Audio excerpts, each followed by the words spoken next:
Right there. Wide belly up. This is the game. It's cat and mouse. Smoked a turkey. Yes. He is down. He is freaking down. Said he shot an absolute giant. Full obsession, baby. Hey everybody, thanks for tuning in to another Fall Obsession podcast episode.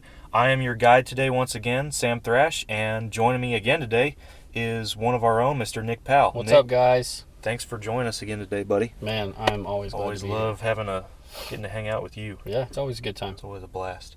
So, for those of you who don't know a lot about us here at Fall Obsession, we're a media production company, and we do a lot of videos and obviously podcasts, stuff like that around hunting and outdoor related topics.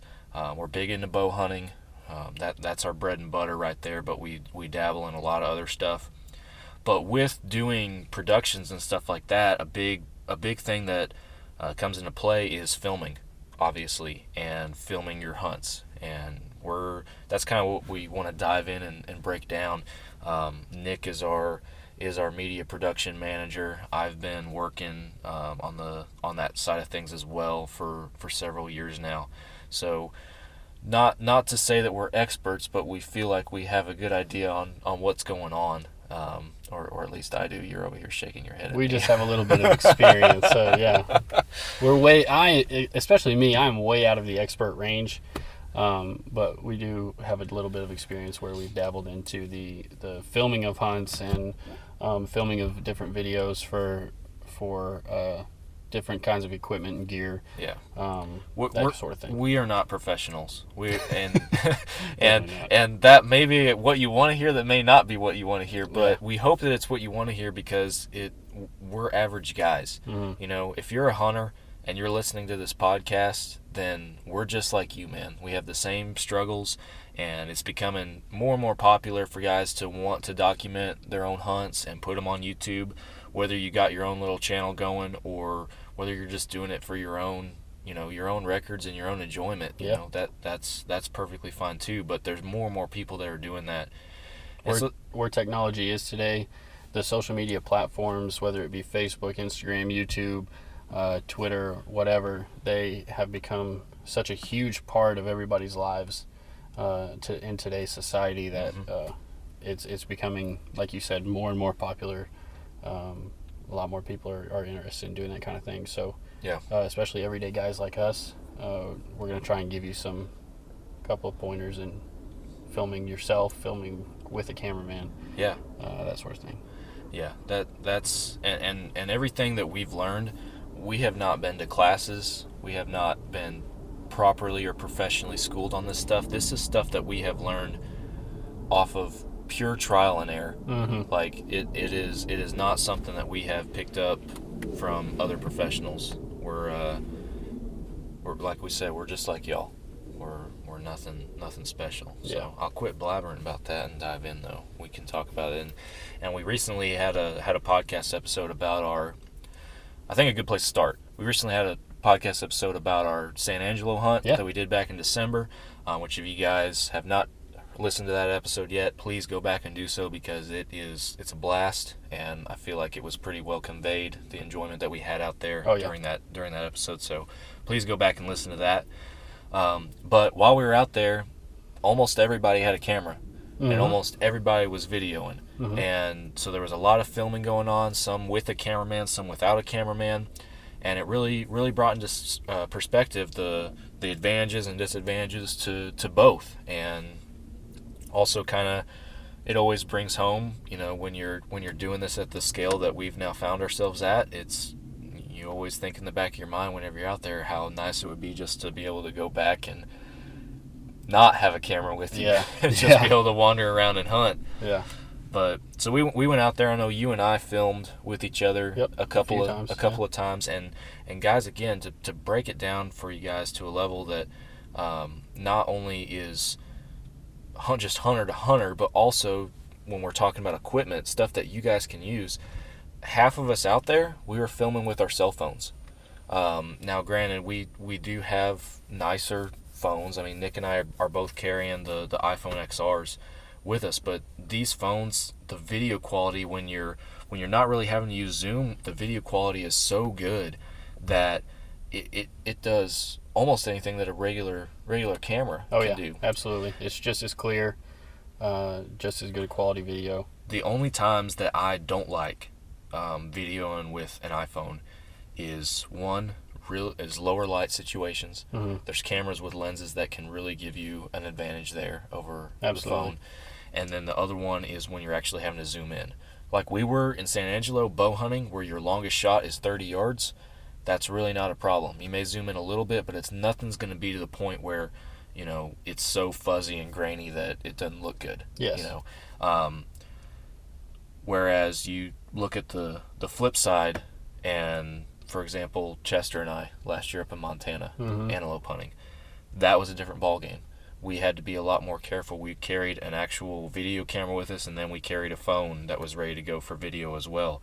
And if we were filming close up, you know, in your face type stuff, then we'd be using a phone. If we had to zoom out there on an animal, we would try to get that other video camera out there to use that one, because it made a big difference. And so that's the disadvantage to filming with the phone. But the point is that stuff as simple as the phone that you guys carry around your pocket every day can be used to film your own hunts. We were just at the bow shop earlier today and talking with a guy out there who films with his phone, you know, a majority of the time, and he has some pretty cool videos as well. Yeah.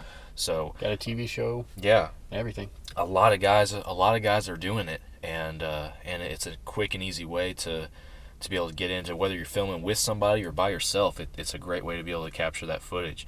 The other thing that I'll talk about is accessories, because guys are like, well, do I need mounts? Do I need microphones? You know, what do I need to include with me to be able to film stuff properly? And I'll tell people, you know, Amazon's your friend. You know, you can get everything that you need on Amazon. Oh yeah. We have ordered for Fall Obsession and for our media productions, we have ordered lapel mics. We've ordered actual brackets that our phones can sit in on a tripod, or that you can use handheld. Yep. We've ordered just attachments, lights, stuff like that, all for very, very inexpensively off of Amazon. And it's, you know, I'm not trying to give away our secrets or tell people, you know, try to telling people we're cheap or anything, but I mean, we're like we said, we're just like y'all. Our goal is to be transparent, because we are just like you guys. We don't have a ton of money to spend. We don't have a ton of time. Sam, I think, mentioned earlier that we work full-time jobs. None of us are getting paid by Fall Obsession or anything like that, and so it's kind of just a hobby, and so we're not making any money, and so we don't have that much to spend. Also, all we have is the everyday money, just like you guys that work full-time jobs to support your families or to support yourselves. So we just want to be transparent with you guys and really come at you with humility of where we're at. Yeah, absolutely. So gear, equipment, you can not spend the thousands of dollars that these guys that are on TV have to. You can put together a really good production with pretty simple stuff. Oh yeah. As far as editing, I'm sure that we can do a whole nother episode on video editing or editing hunts. But in a nutshell, we use Adobe products for all of our productions, but iMovie, stuff like that, also can accomplish what you want to do if it's on a pretty simple scale. So and we'll probably dive into that on another episode, I would imagine. But talking about self-filming versus filming with a cameraman, you and I sat together several times last fall. We were in a blind together and filming each other. Went both ways.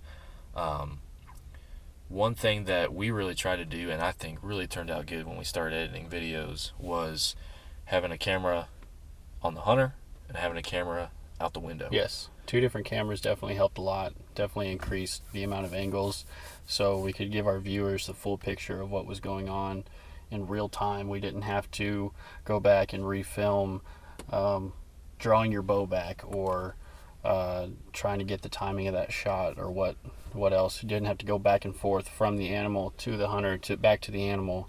You were able to get both shots simultaneously, and while it was all happening in real time. Yes. And that's another thing that some guys talk about doing is, and especially when they're self-filming, is getting a shot on the animal and then going back the next day at the same time in the same light and filming themselves drawing the bow back or stuff like that. There's nothing wrong with that, but I truly believe that it's hard to capture the intensity of the moment. Yes, absolutely. It's hard to capture that hunter's body language and that their attitude, them being nervous, their anticipation of the shot. It's hard to capture that 24 hours later. The reaction of a solid shot. Yes, the reaction's even harder. So that's something that, especially if you got a guy rolling with you, try to put, even if it's just one of y'all's cell phones, to put a phone or something on one of you got the hunter, so that you can capture that, because that's part of it. We were talking in a previous podcast episode about your excitement after you shot a turkey. Yep.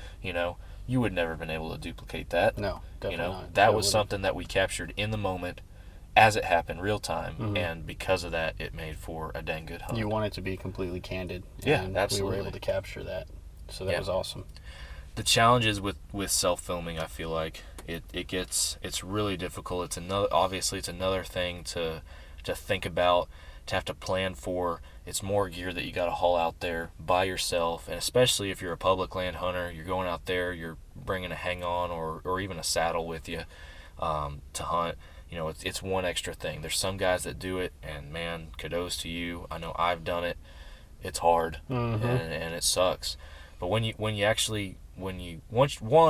get the hang of it, it gets easier. Right. Once you have a system down, and two, especially if you're successful, it's definitely worth your time. But for other guys that don't have that luck streak going, or maybe just don't have the same interest at the same level, it can be difficult. Whereas filming with a cameraman definitely has its advantages, because then you got one guy that is dedicated to that job. He hauls that gear in, he takes care of it, he sets up, he films. The only thing that has to happen is he's got to make sure that he's on that animal when the hunter shoots. There has to be communication between them when that happens. And then, because everybody wants the kill shot. Yeah, exactly. That's why people watch hunting videos. You don't watch a hunting video so that you can just watch this guy walk around the woods or watch deer sitting under a feeder and out in a field or in a food plot. You want to see the kill shot. That's why guys watch our videos, is because they want to see a kill shot. Luckily in San Angelo, we were able to get plenty of kill shots. Yes. Due to the fact that we had plenty of people, and so we were lucky enough to get enough people in a blind to where we could film the kill shot, and the hunter only has to worry about getting a good shot. He doesn't have to worry about getting his camera. But I believe field staffer Stephen Bowen did a little self-filming while he was out there. Stephen Bowen is probably one of our biggest self-filmers that he's got an awesome setup. Yeah, and we'll have to have him on the show one day to talk about his setup. But he's got it figured out, and he was showing several guys in camp, how he does it and what he's got going for him. So he's well prepared, and I would try to explain what he's got going on, but I feel like that would be better suited for him to do himself. Absolutely. So we'll have to have him on the show at a later date. So stay tuned. Yes, stay tuned. Watch out. Watch for that Stephen Bowen special guest episode right there. But the disadvantage. Real quick for the listeners, Stephen actually lives in Georgia.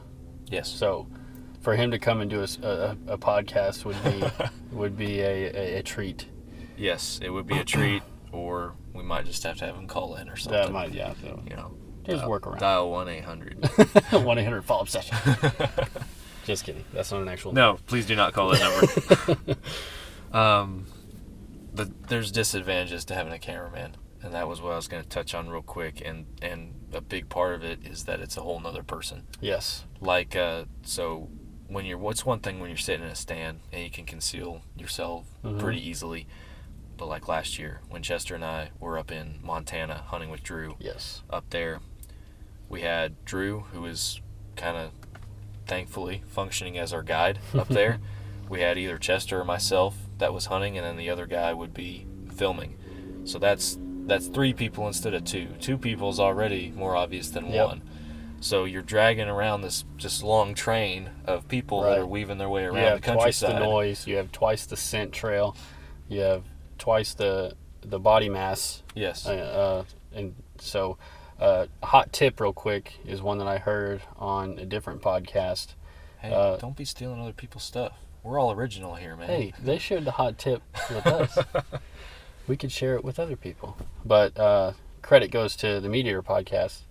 Their hot tip was that if you are doing like a spot and stock type of hunt, if the cameraman can kind of get back and look like one person, maybe look like a tree or something like that, and kind of get behind the hunter if you're doing that type of hunting. Now, if you're sitting in a tree, it's a whole different story. Yeah. So when we were out there, I know what I would do whenever I filmed Chester.